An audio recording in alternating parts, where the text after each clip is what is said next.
Jai Sairam, welcome back to my channel. இன்னைக்கு இந்த பதிவில் சஷ்டி விரதம் வருது இல்லையா, நவம்பர் 2ஆம் தேதி, அதாவது சனிக்கிழமை.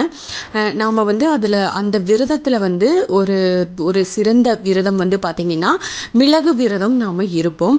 அந்த மிளகு விரதத்துக்கான பலன், ஏன் அந்த மிளகு விரதத்துக்கு அவ்வளோ முக்கியத்துவம், ஏன் அவ்வளவு மகிமை, அதோட சிறப்பு தான் என்ன, அந்த குழந்தை பாக்கியத்துக்காக ஏன் நம்ம மிளகு விரதத்தை பர்டிகுலராக சொல்கிறாங்க அப்படிங்கிறத பற்றி இந்த பதிவில் நான் ஷேர் பண்ணுறேன். கண்டிப்பாக இது உங்களுக்கு பயனுள்ள பதிவாக இருக்கும் அப்படின்னு நான் நம்புகிறேன்.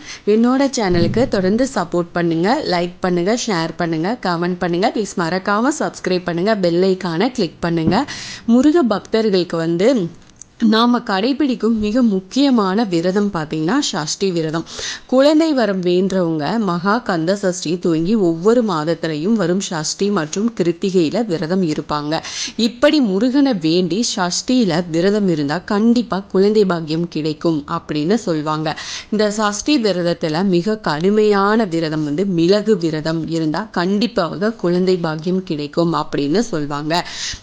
விரைவாக பலன் தரக்கூடியதாக இருக்கும் இந்த விரதம். எதனால சிறப்புக்குரியது, மிளகுக்கும் முருகனுக்கும் என்ன தொடர்பு, மிளகுக்கு அதாவது இந்த மிளகுக்கு இருக்கும் ஆன்மீக சிறப்பு என்ன, மிளகு விரதம் குழந்தை பாக்கியம் தருவதற்கு அறிவியல் காரணம் என்ன, இது எல்லாத்தையுமே நாம் இந்த பதிவில் தெரிஞ்சுக்கலாம்.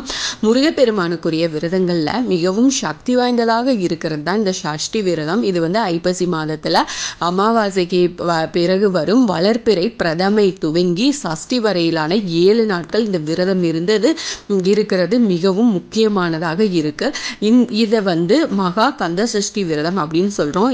எந்த பிரச்சனை தீர வேண்டுமோ எதுவாக இருந்தாலும் இந்த சஷ்டியில் நாம் விரதம் இருக்கலாம். யார் வேண்டும்னாலும் நாம் இந்த விரதத்தை கடைபிடிக்கலாம். குழந்தை பாக்கியத்துக்காக சஷ்டி விரதம் இருக்கிறவங்க ரொம்ப அதிகமான பேர் தான். சஷ்டியில் இருந்தால்தான் அகப்பையில் வரும் அப்படின்னு சொல்லுவாங்க. அதுலேயும் மிக விரைவில் பலன் தரக்கூடிய விரத முறையாகவும் சஷ்டி விரதத்தில் மிக கடுமையான முறையாகவும் இருக்கிறது தான் இந்த மிளகு விரதம். இந்த சஷ்டி விரதம் இருக்கிறதுல பல முறைகள் இருந்தாலும் பல காலமாக குழந்தை வரம் வேண்டி காத்துட்டு இருக்கிறவங்க அவங்களுக்காக கைமேல பலன் பெறுவதற்காக மிக கடுமையாக இருக்கும் விரதம் இந்த மிளகு விரதம்னே சொல்லலாம். அதாவது சஷ்டி விரதத்தின் முதல் நாளில் இருந்து ஒரே ஒரு மிளகு, அதுக்கப்புறம் தண்ணீர் குடிச்சு நம்ம விரதம் இருக்கணும். அப்படிதான் ஸ்டார்ட் பண்ணுவாங்க. 2வது நாளில் 2 மிளகு, அப்புறம் தண்ணீர் குடிச்சுக்கலாம். இப்படி சஷ்டி ஒவ்வொரு நாளும் மிளகின் எண்ணிக்கையை நாம் அதிகப்படுத்திட்டே போய் 7வது நாள் 7 மிளகு சாப்பிட்டு முருகனை வேண்டி நாம விரதத்தை நிறைவு செஞ்சுக்கலாம். இந்த மிளகுக்கு பல்வேறு மருத்துவ குணங்கள் இருக்குது. அதனால் இது சமையலுக்கு பயன்படுத்துகிறோம் அப்படிங்கிறது நம்ம எல்லாருக்கும் தெரியும். ஆனால் மிளகுக்கும் ஆன்மீகத்துக்கும் என்ன தொடர்பு இருக்குது? இந்த மிளகு மட்டும் சாப்பிட்டு விரதம் இருந்தால் எப்படி நமக்கு குழந்தை பிறக்கும், ஏன் இதுக்கு அவ்வளோ சக்தி, இப்படி பல சந்தேகமும் கேள்வியும் நமக்கு மனசில் இருக்கும். அதுலேயும் முருகருக்கும் மிளகுக்கும் என்ன தொடர்பு? முழுவதுமாக சாப்பிடாமல் இருப்பது தானே கடுமையான விரதம். ஆனால் மிளகு சாப்பிட்டு மட்டும் இப்படி இருக்கிறது எப்படி கடுமையான விரதமாக இருக்க முடியும் அப்படின்னு நமக்கு பல கேள்வி நம்ம மனசில் தோணும். 10 மிளகு கையில் இருந்துச்சு அப்படின்னா பகைவன் வீட்டில் கூட நம்ம போய் சாப்பிட்டு வரலாம் அப்படின்னு நம்ம முன்னோர்கள் சொல்லுவாங்க. எப்படிப்பட்ட தீய சக்தியையும் தடுக்கும் ஆற்றல் இந்த மிளகுக்கு இருக்குது. 10 மிளகை ஒரு மஞ்சள் துணியில் கட்டி நம்மோட வச்சிருந்தோம் அப்படின்னா எந்த ஒரு தீய சக்தியும் நம்மளை நெருங்காது. நமக்கு எதிர்மறை எண்ணங்கள் தோன்றினால் அப்படி நினச்சா கூட 2 மிளகை எடுத்து வாயில் போட்டு, அதாவது நம்ம வாயிலே வச்சிருந்து அந்த உமிழ்நீரை நமக்கு வயிற்றுக்குள்ளே போகும்போது அந்த தீய எண்ணம் நம்மளை விட்டு விலகிடும். மனது அமைதி நிலைக்கு திரும்புமாமா. அவ்வளோ மகிமையா. இந்த மிளகை சாதாரணமாக சாப்பிட்டாலே அதன் காரத்தன்மையான வயிற்றில் எரிச்சல் உணர்வு ஏற்படும். அதுவே சாப்பிடாமல் இருக்கும் வெறும் வயிற்றில் இந்த மிளகை மட்டும் சாப்பிட்டோம் அப்படின்னா எப்படி இருக்கும் அப்படிங்கிறத பார்த்துக்கோங்க. முருகப்பெருமான் சிவபெருமானின் நெற்றியில் இருந்து தோன்றி நெருப்பில் இருந்து உதித்தவர். நெருப்பின் அம்சமான முருகனை நினைச்சு மிளக சாப்பிட்டு விரதம் இருக்கும்போது எந்த காரணத்தினால எந்த தீய வினைகளால கருப்பையில குழந்தை தங்க முடியாம போகுதோ அந்த தீய சக்தி அழிக்கப்படும், முற்றிலுமா அழிக்கப்படும். இந்த மிளகை சாப்பிடும்போது முருகனே நெருப்பு வடிவமாக வயிற்றுக்குள்ள போய் கருப்பையில இருக்கும் குறைகளை போக்கி குழந்தை பாக்கியம் பெற வைப்பாராம். இது உண்மையான ஒரு ஐதீகம்ங்க.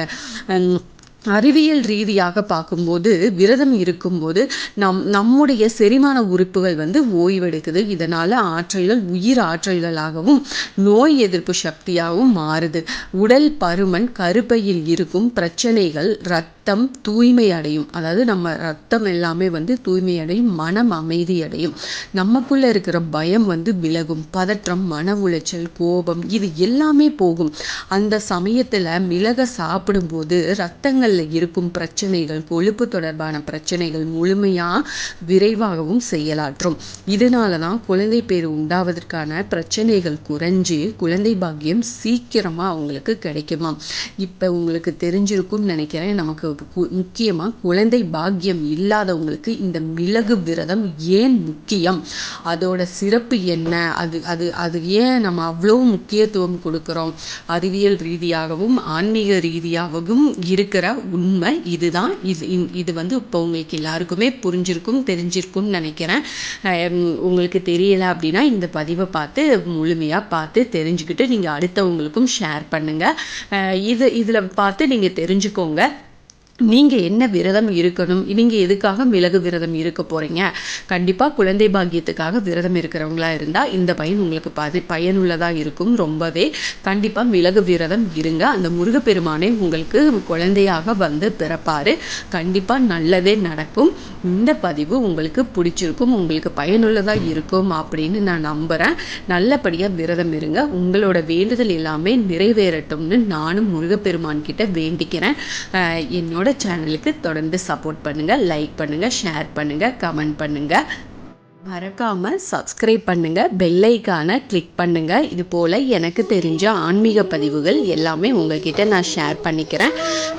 இந்த பதிவில் ஏதாவது உங்களுக்கு சந்தேகம்னா என்கிட்ட இந்த விரதத்தை பற்றியே, சஷ்டி விரதம் பற்றியே எந்த சந்தேகம் இருந்தாலும் என்கிட்ட கண்டிப்பாக கமெண்ட்ல கேளுங்க. நான் உங்கள் சந்தேகத்துக்கு கண்டிப்பாக பதில் கொடுக்குறேன். ஃப்ரெண்ட்ஸ், மீண்டும் அடுத்த பதிவில் சந்திப்போம்.